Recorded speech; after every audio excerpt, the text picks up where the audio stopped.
Ang mga sa Diyos ay gumagawa ng katwiran at umiibig sa mga kapatid. Kaya naman, napakahalaga para sa atin bilang mga magulang na simula pa lamang sa pagkabata ay atin ang maturuan ang ating mga anak sa paggawa ng katwiran. Maliwanag sa iniaaraw sa atin ng Diyos na dapat na manatili tayo na gumagawa ng katwiran para tayo ay manatiling sa Diyos. Ito rin ang ipinakikilala sa Biblia na matutuwid sapagkat ang patuluyang ginagawa ay ang mabuti. Tunay na walang matuwid sa lupa na gumagawa ng mabuti at hindi nagkakasala. Maliwanag din ngayon na ang gumagawa ng mabuti, hindi gumawa, kundi gumagawa ng mabuti o katwiran ang tinatawag sa Biblia ng mga matutuwid at ipinakikilala ng mga anak ng Diyos sa paggawa ng katwiran, sa paggawa ng mabuti natin akayin ang ating mga anak sa ating mga paglakad. Ito ang tiyak na ikapagiging dapat kung dito tayong lahat nagsisilakad sapagkat ang Diyos ang naghanda sa daang ito upang ating lakaran. Sapagkat tayo kanyang gawa na nilalang kay Kristo Jesus para sa mabubuting gawa na mga inihanda ng Diyos ng una upang siya nating lakaran. Makakarating ang ating mga sambahayan sa pangako ng Diyos na buhay na walang hanggan kung sama-sama natin itong pagpapaguluyan hanggang sa awat tulong ng Diyos ay ating maabot ang hangganan ng ating mga dapat lakaran. Samahan natin ang ating mga anak sa paghahandog sa Diyos ng kanilang awit upang papurihan ang ating Ama na nasa mga langit.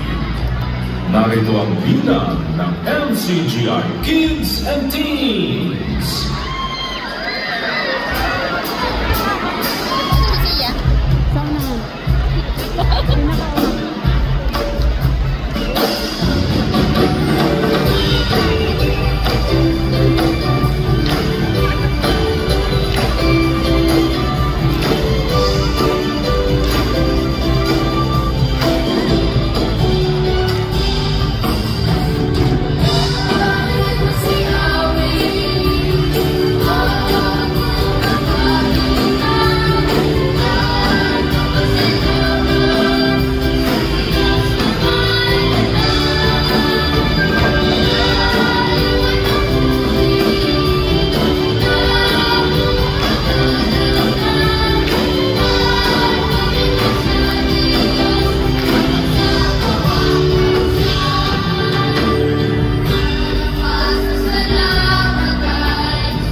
Datapot ikaw, o tao ng Diyos, tumakas ka sa mga bagay na ito at sumunod ka sa katwiran, sa kabanalan, sa pananampalataya, sa pag-ibig, sa pagtitiis, sa kaamuan.